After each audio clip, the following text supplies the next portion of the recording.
여러분의 기억 속에 1978년은 어떤 해로 남아 있습니까? 어쩌면 누군가에게는 흑백 텔레비전 속 시끄러운 드라마가, 또 누군가에게는 밤늦도록 골목을 밝혔던 연탄가스 냄새가 먼저 떠오를지도 모르겠습니다. 하지만 오늘 우리가 찾아갈 경상북도 안동의 작은 마을, 그곳 사람들에게 1978년의 겨울은 유난히 시리고 아픈 기억으로 남아 있습니다. 마을에서 가장 성실하기로 소문났던 청년, 김진우 씨. 그는 읍내에서도 한참을 걸어 들어와야 하는 이 작은 마을에서 평생을 흙만지며 살아온 순박한 농사꾼이었습니다. 당시 진우 씨에게는 큰 경사가 하나 있었습니다. 바로 이웃 마을에 살던 처녀, 박영애 씨와의 결혼을 앞두고 있었던 겁니다. 영애 씨는 집안 사정으로 일찍이 대구의 한 방직 공장에 나가 일을 하고 있었습니다. 두 사람은 비록 몸은 멀리 떨어져 있었지만 틈틈이 주고받는 편지 한 장에 서로의 안부를 묻고 미래를 약속했습니다. 마을 사람들은 당시 두 사람의 모습을 이렇게 기억하고 있었습니다. 참 보기 드문 한 쌍이었다고. 진우는 말수가 적고 우직했지만 영희 씨만 보면 얼굴이 환해졌고, 영희 씨는 공장 일이 고될 법도 한데 늘 웃음을 잃지 않는 씩씩한 사람이었다고 증언했습니다. 사건이 일어난 그날은 1978년 12월의 어느 금요일이었습니다. 겨울답지 않게 포근했던 날씨가 갑자기 돌변해 해가 지기 무섭게 매서운 눈발이 흩날리기 시작했습니다. 그날은 영희 씨가 결혼 준비를 위해 잠시 고향 집에 들르기로 약속한 날이었습니다. 진우 씨는 아침부터 들뜬 마음을 감추지 못했습니다. 오랜만에 만날 약혼녀를 위해 읍내 장에 나가 팥이 듬뿍 들어간 찐빵이며 따뜻한 털장갑까지 미리 사들고 돌아왔습니다. 마을 어귀에서 정류장으로 향하는 길목을 몇 번이나 쓸고 또 쓸었는지 모릅니다. 혹여나 영희 씨가 어두운 밤길에 넘어지기라도 할까봐 낡은 손전등까지 꺼내들고 정류장으로 마중을 나갔습니다. 시간은 흘러 밤 10시. 대구에서 출발해 안동 읍내 정류장에 도착하는 마지막 버스 시간입니다. 멀리서 버스의 헤드라이트 불빛이 눈발을 뚫고 다가왔습니다. 진우 씨의 마음도 덩달아 빠르게 뛰기 시작했습니다. 버스가 멈춰 서고 굳게 닫혔던 문이 치익 소리를 내며 열렸습니다. 피곤에 지친 얼굴에 승객 서너 명이 차례로 내렸지만 그토록 기다리던 영희 씨의 모습은 보이지 않았습니다. 진우 씨는 버스 기사에게 다급히 다가가 물었습니다. 혹시 대구에서 탄 젊은 여자를 보지 못했느냐고. 하지만 기사는 그저 고개를 저을 뿐이었습니다. 대구에서부터 워낙 탄 사람이 적었고 그런 인상의 여자는 기억나지 않는다는 대답만 돌아왔습니다. 진우 씨는 혹시나 하는 마음에 버스 안까지 샅샅이 뒤졌지만 텅 빈 좌석만이 그를 맞이했습니다. 마지막 버스는 매정한 경적 소리를 남기고 다시 어둠 속으로 사라졌습니다. 정류장에는 순식간에 적막이 감돌았습니다. 진우 씨는 사들고 온 찐빵 봉투를 든 채 그 자리에 한참을 망연자실 서 있어야 했습니다. 분명 오늘 온다고 했는데, 편지에도 어제 했던 통화에서도 분명히 약속을 했는데, 그는 애써 불안한 마음을 다독였습니다. 혹시 공장에 급한 일이 생겨 못 오게 된 것은 아닌지, 아니면 눈길에 차가 막혀 다음날 첫 차로 오려는 것은 아닌지. 당시에는 지금처럼 밤늦게까지 안부를 물을 전화도 문자를 보낼 휴대폰도 없던 시절이었습니다. 그저 기다리는 것 말고는 할 수 있는 일이 아무것도 없었습니다. 진우 씨는 그 밤 뜬 눈으로 밤을 지새웠습니다. 하지만 다음 날이 밝아오고 첫 차가 도착하고 또다시 마지막 차가 떠나갈 때까지도 영희 씨는 돌아오지 않았습니다. 평온했던 한 청년의 일상에 지독하게도 긴 미스터리의 서막이 오르고 있었습니다. 과연 그날 밤 약혼녀 박영애 씨에게는 무슨 일이 일어났던 것일까요? 약혼녀가 사라진 다음 날 1978년 12월의 그 겨울 아침은 유난히 차가웠습니다. 밤새 뜬 눈으로 영희 씨를 기다렸던 김진우 씨는 첫 차가 오기도 전에 다시 정류장으로 달려나갔습니다. 하지만 정류장은 간밤에 내린 눈으로 덮여 있을 뿐 아무런 흔적도 남아있지 않았습니다. 그의 머릿속은 온통 혼란으로 가득했습니다. 혹시 대구에서 무슨 일이 생긴 것은 아닐까? 아니면 오는 길에 사고라도 당한 것은 아닐까? 불길한 생각들이 꼬리에 꼬리를 물고 이어졌습니다. 당신은 전화 사정이 넉넉지 않던 시절이라 대구 방직 공장의 기숙사로 연락을 취하는 것조차 쉽지 않았습니다. 진우 씨는 읍내 우체국까지 달려가 몇 번의 시도 끝에 겨우 공장과 통화를 할 수 있었습니다. 하지만 돌아온 대답은 더욱 절망적이었습니다. 공장 측에서는 영희 씨가 어제 오후 고향 집에 다녀오겠다며 분명히 기숙사를 나섰다는 기록이 남아있다고 했습니다. 동료들 역시 오랜만에 진우 씨를 만난다며 몹시 들떠 있었다고 증언했습니다. 그렇다면 영희 씨는 분명 대구에서 출발해 이곳 안동 정류장으로 향했던 것이 맞습니다. 진우 씨는 마지막 희망을 걸고 정류장 바로 옆에 붙어 있는 작은 매점을 찾아갔습니다. 그곳에는 수십 년째 정류장을 지켜온 주인 최 씨 할머니가 있었습니다. 최 씨 할머니는 정류장을 오가는 모든 사람들의 얼굴을 기억할 정도로 꼼꼼한 분이었습니다. 진우 씨는 다급하게 할머니에게 영희 씨의 인상착의를 설명했습니다. 붉은색 스웨터를 입고 큰 가방을 든 20살 남짓한 아가씨. 최 씨 할머니는 한참 동안 무언가를 골똘히 생각하더니 이윽과 하는 소리와 함께 입을 열었습니다. 할머니는 어젯밤 마지막 버스가 떠나간 직후를 똑똑히 기억하고 있었습니다. 간밤에 유난히 추웠는데 웬 젊은 아가씨가 발을 동동 구르며 매점 안으로 들어왔다고 했습니다. 바로 진우 씨가 찾던 영희 씨였습니다. 영희 씨는 버스를 놓쳤다며 이 밤에 꼼짝없이 길에서 떨게 생겼다고 울상을 지었다고 합니다.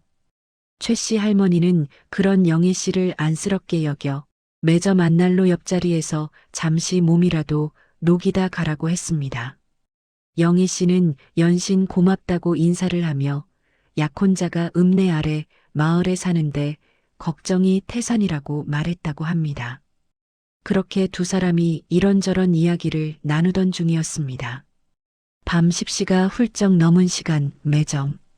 앞으로 불응하는 거친 엔진 소리와 함께 낡은 트럭 한 대가 멈춰 섰습니다. 운전기사로 보이는 남자가 매점 문을 열고 들어와 담배 한 갑을 사갔습니다. 남자는 매점 구석에서 떨고 있는 영희 씨를 보더니 어디까지 가느냐고 K. 영희 씨가 진우 씨가 사는 마을 이름을 대자 남자는 자신도 그쪽 방향으로 짐을 싣고 가는 길이라며 태워주겠다고 선뜻 호의를 베풀었다는 것입니다.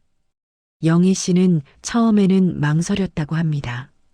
낯선 사람의 차를, 그것도 이 깊은 밤에 얻어 타는 것이 마음에 걸렸던 것입니다.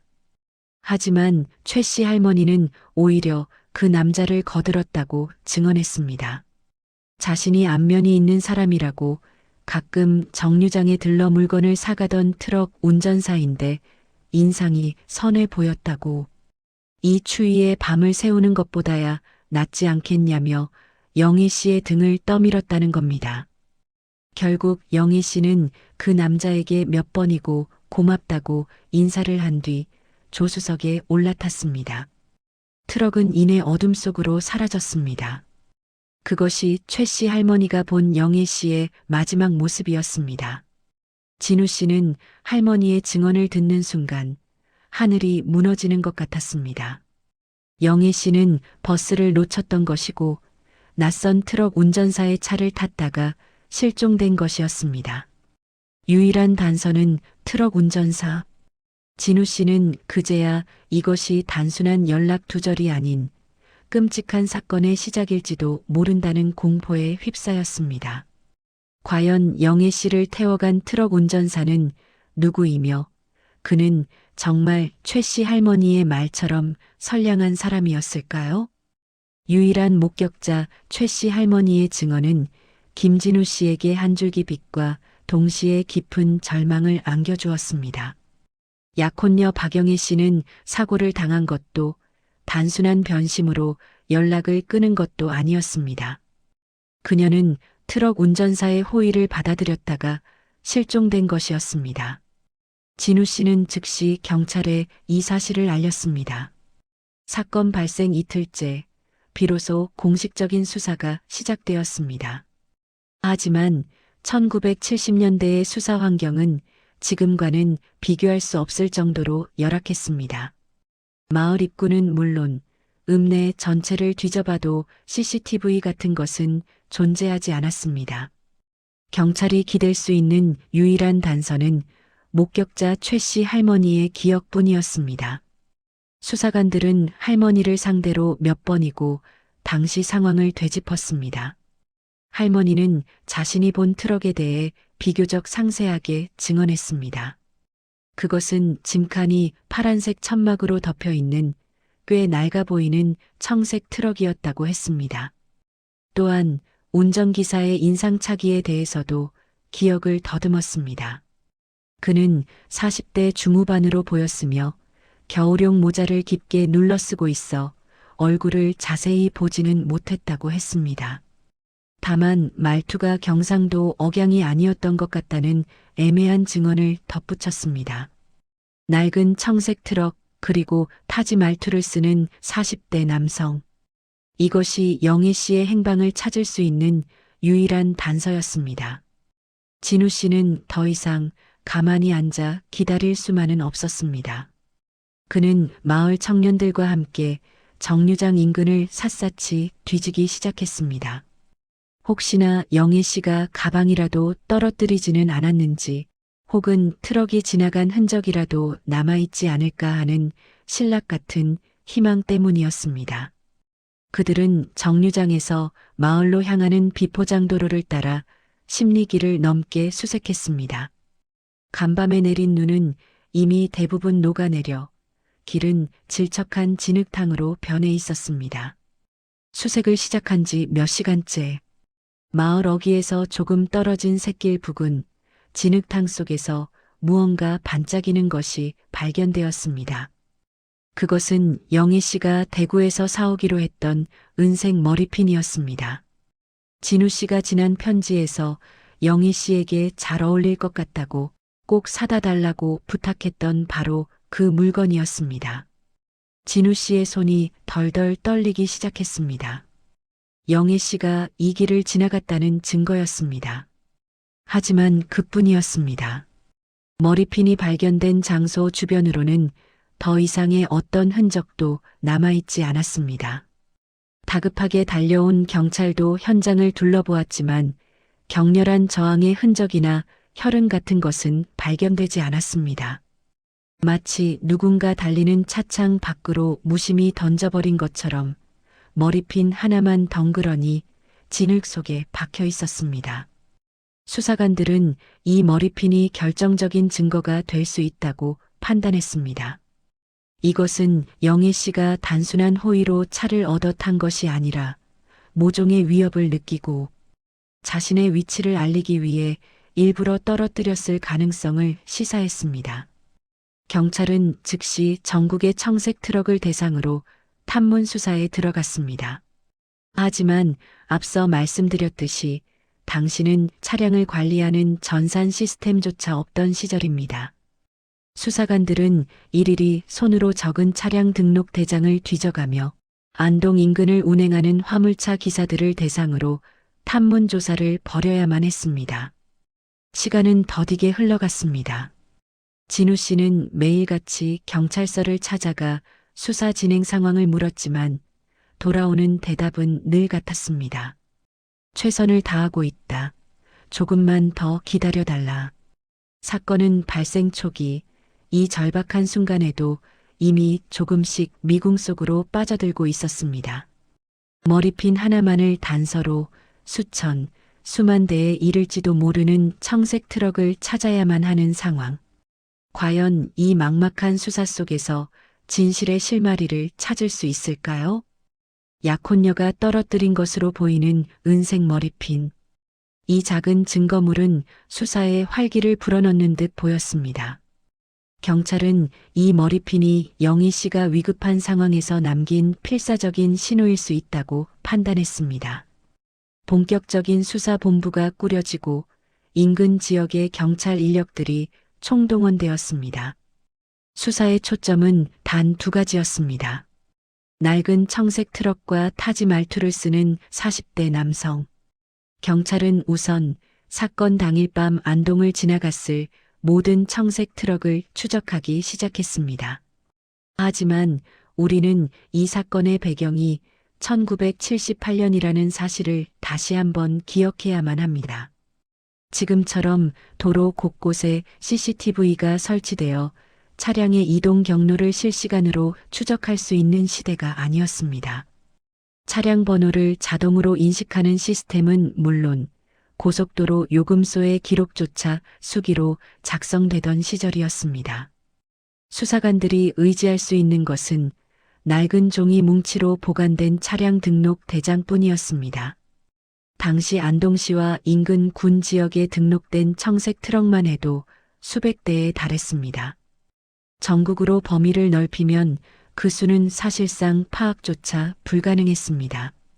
수사관들은 등록 대장에 적힌 주소를 들고 트럭 소유주들을 일일이 방문해 그날의 알리바이를 확인해야만 했습니다. 그야말로 맨몸으로 부딪히는 원시적인 수사 방식이었습니다. 수사관 중 한 명은 당시의 막막함을 이렇게 증언했습니다. 하루에 20명을 만나기도 벅찼다고. 겨우 찾아가면 트럭은 이미 폐차되었거나 소유주가 바뀌어 행방을 알 수 없는 경우가 태반이었다고 말입니다. 통신기술의 한계 역시 수사의 발목을 잡았습니다. 지금이야 실종 사건이 발생하면 즉시 언론 보도를 통해 전국의 용의자의 몽타주가 배포됩니다. 하지만 당시는 텔레비전 보급률도 높지 않았고 마을마다 전화기 한 대가 전부였던 시절입니다. 경찰은 라디오 방송을 통해 청색 트럭을 찾는다는 공개 수배를 요청했지만 이 소식이 얼마나 많은 사람에게 전달되었는지는 미지수였습니다. 시간은 속절없이 흘러갔습니다. 김진우 씨는 생업도 포기한 채 매일같이 정류장으로 나갔습니다. 혹시나 그 트럭 운전사가 다시 나타나지 않을까 하는 마음에서였습니다. 그는 정류장을 지나는 모든 트럭을 세워 붙잡고 묻고 싶었지만 그럴 수도 없었습니다. 진우 씨는 정류장 매점의 최 씨 할머니 곁을 맴돌며 할머니가 혹시라도 더 기억해내는 것은 없는지 매달릴 뿐이었습니다. 하지만 최 씨 할머니의 기억도 더는 새로울 것이 없었습니다. 할머니는 자신이 그 트럭을 타라고 등을 떠민 것 같아 죄책감에 시달리다 결국 몸져 눕고 말았습니다. 유일한 목격자의 증언마저 더 이상 확보하기 어려워진 것입니다. 수사는 명백한 한계에 부딪혔습니다. 은색 머리핀은 영희 씨가 그 길을 지나갔다는 사실 외에 아무것도 말해주지 못했습니다. 청색 트럭이라는 단서는 너무나도 광범위했습니다. 결국 수사본부는 이렇다 할 성과 없이 한 달여 만에 사실상 해체 수순을 밟게 되었습니다. 사건은 장기 미제 실종으로 분류되어 먼지 쌓인 캐비닛 서랍 속으로 들어가고 말았습니다. 시대의 벽은 이토록 높고 단단했습니다. 첨단 기술 하나 없던 그 시절, 한 사람의 절박한 외침은 거대한 사회의 무관심과 기술의 한계 속에서 그저 공허한 메아리로 흩어질 뿐이었습니다. 모든 공식적인 노력이 멈춰버린 지금, 김진우 씨는 이 절망을 어떻게 견뎌내야 할까요? 공식적인 수사가 사실상 중단된 그 순간부터 김진우 씨의 진짜 싸움이 시작되었습니다. 경찰의 손길이 닿지 않는 곳에서 그는 홀로 약혼녀의 행방을 쫓기 시작했습니다. 그는 청색 트럭이라는 희미한 단서를 붙잡고 전국을 떠돌았습니다. 전국의 화물 터미널이며 장거리 운전기사들이 모이는 낡은 기사식당을 닥치는 대로 찾아다녔습니다. 그의 행색은 날이 갈수록 초췌해졌습니다. 영애 씨의 사진 한 장을 손에 꼭 쥔 채 만나는 사람마다 붙잡고 물었습니다. 이 사람을 본 적이 없느냐고. 1978년 겨울 그날 밤에 혹시 안동을 지나지 않았느냐고. 하지만 돌아오는 것은 무관심한 시선이거나 때로는 귀찮다는 듯한 핀잔뿐이었습니다. 그가 겪어야 했던 고통은 단지 육체적인 고단함만이 아니었습니다. 진우 씨가 자리를 비운 사이 그가 나고 자란 작은 마을에서는 그를 더욱 힘들게 하는 무서운 말들이 피어나기 시작했습니다. 시간이 약이 되기는커녕 독이 되어 돌아온 것입니다. 사건이 미궁에 빠지자 사람들은 저마다의 상상력으로 빈틈을 채우기 시작했습니다. 엇갈린 증언 혹은 악의적인 소문들이었습니다. 처음 소문을 낸 것은 읍내 방앗간 주인이었습니다. 그는 영애 씨가 대구 방직 공장에서 일할 때부터 씀씀이가 해펐다는 소문을 들었다고 말했습니다. 진우 몰래 대구에서 돈 많은 남자를 만났고 결혼을 핑계로 돈을 받아내다 그 남자와 함께 야반도주를 한 것이라는 그야말로 끔찍한 이야기였습니다. 이 말도 안 되는 소문은 꼬리에 꼬리를 물고 마을 전체로 퍼져나갔습니다. 어떤 이는 영애 씨가 빚을 져서 도망간 것이라고도 했고 또 어떤 이는 진우 씨와의 결혼을 피하기 위해 일부러 자작극을 벌인 것이라고도 했습니다. 심지어는 유일한 목격자였던 매점 최 씨 할머니의 증언조차 의심하기 시작했습니다. 최 씨 할머니가 치매기가 있어 헛것을 본 것이 아니냐는 잔인한 추측까지 나돌았습니다. 이 모든 거짓 증언들에는 어떠한 근거도 없었습니다. 그것은 단지 평범한 일상 속에서 일어난 비극적인 미스터리를 견디지 못한 사람들의 값싼 호기심과 어쩌면 시기심이 만들어낸 허상일 뿐이었습니다. 하지만 이 소문들은 진우 씨의 가슴에 칼날이 되어 박혔습니다. 오랜만에 고향집에 돌아온 그에게 마을 사람들은 더 이상 따뜻한 위로를 건네지 않았습니다. 오히려 그를 피하거나 뒤에서 수군거리기 바빴습니다. 아직도 그 여자를 못 잊었느냐, 죽은 사람인지 산 사람인지도 모르는데. 그만 잊어라. 그러니까 여자를 잘 만났어야지. 세상의 시선은 그에게 2번의 상처를 주었습니다. 진우 씨는 사람들의 시선을 피해 다시 짐을 쌌습니다. 그는 그 누구도 믿지 못했습니다. 오직 스스로의 힘으로 영희 씨가 결백하다는 것을, 그리고 그녀가 어딘가에 살아있을지도 모른다는 것을 증명해야만 했습니다. 그는 다시 거리로 나갔습니다. 영애 씨를 찾겠다는 일념 하나로 1970년대의 그 차가운 거리 위에서 그의 청춘은 그렇게 속절없이 저물어가고 있었습니다. 사건은 이제 잊힌 진실이 아닌 왜곡된 소문으로만 사람들의 기억 속에 남게 되었습니다.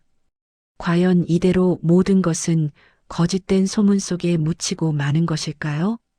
시간은 때로 상처를 치유하지만 어떤 기억에게는 망각이라는 형벌을 내리기도 합니다.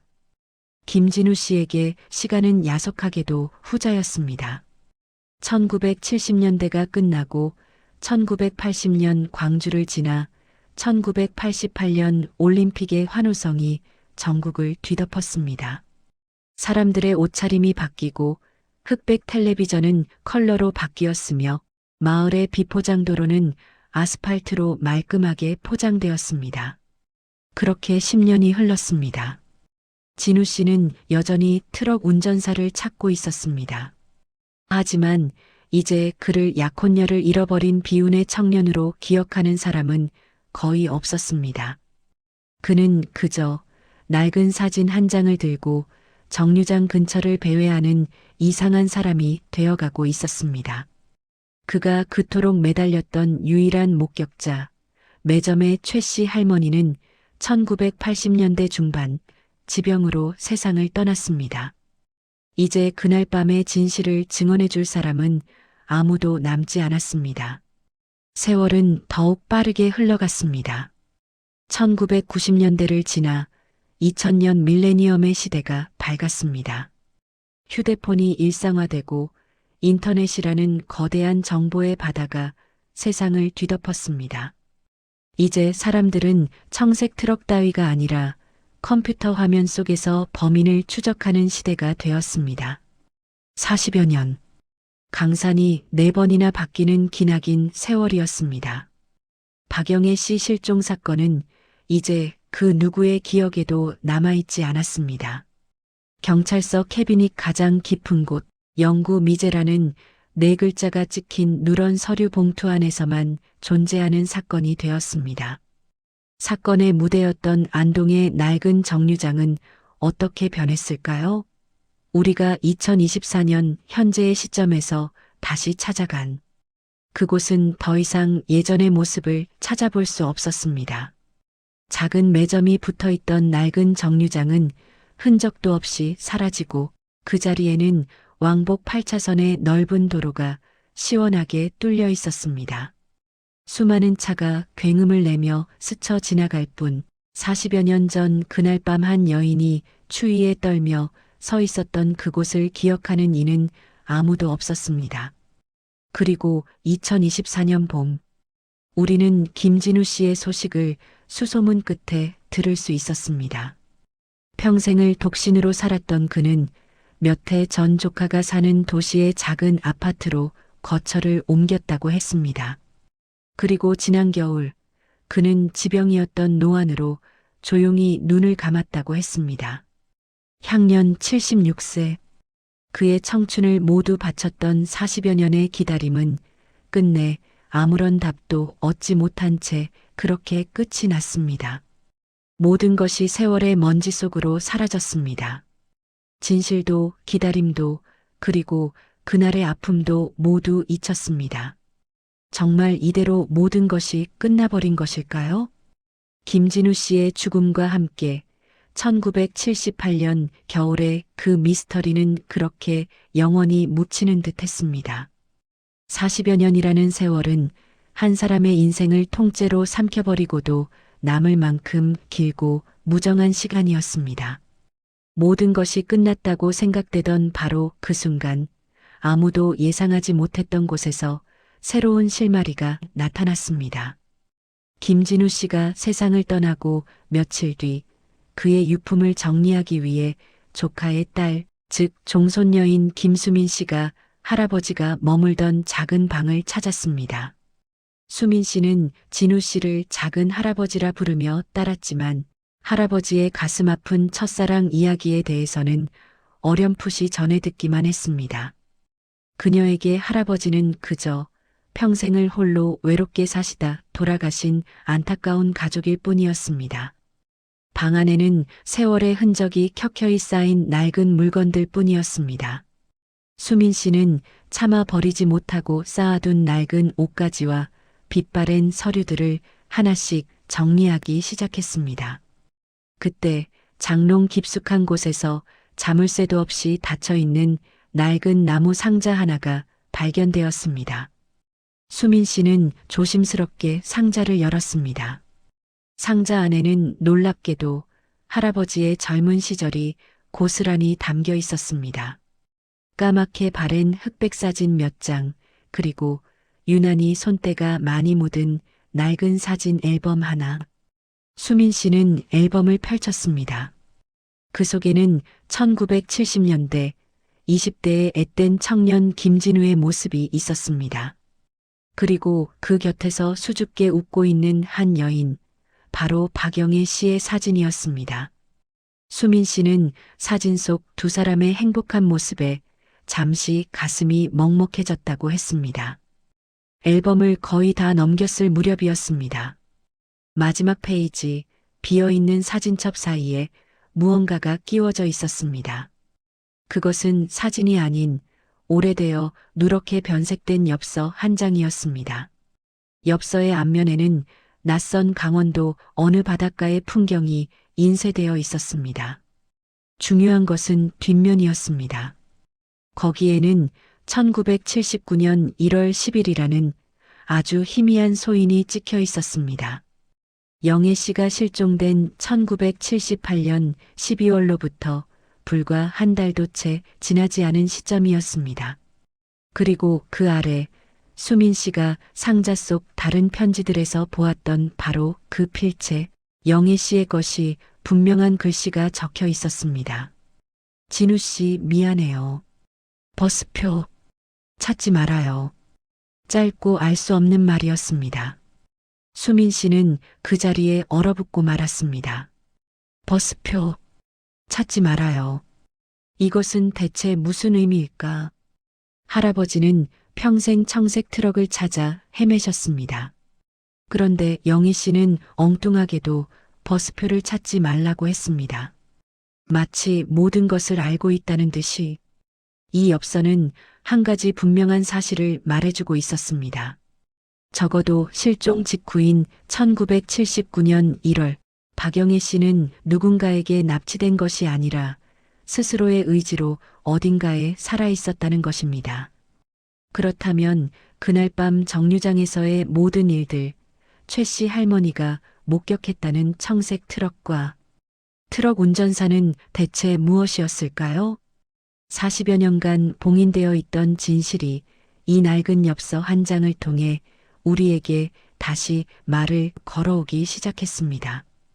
과연 그날 밤의 진실은 무엇이며 영희 씨는 왜 그토록 사랑했던 약혼자를 두고 찾지 말라는 말을 남겨야만 했을까요? 진우 씨 미안해요. 버스표 찾지 말아요. 40여 년의 세월을 뛰어넘어 도착한 이 알 수 없는 메시지. 손녀 수민 씨는 이 엽서가 할아버지 김진우 씨가 평생을 바쳐 쫓았던 미스터리의 유일한 열쇠임을 직감했습니다.